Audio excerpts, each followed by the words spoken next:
NEOM is our opportunity to recast the relationship between people and the planet. To set an ambitious course towards a reimagined future where social and economic development occurs harmoniously with nature, not at nature's expense, and for the good of future generations. Core to our mission is an unwavering commitment to protect and restore nature on a scale that few have witnessed. 95% of NEOM will be protected for nature, contributing over 2 million hectares to the Saudi Green Initiative.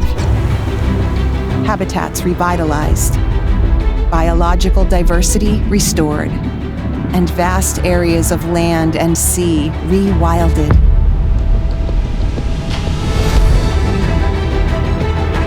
$100 million trees, shrubs, and grasses will see the land flourish once more.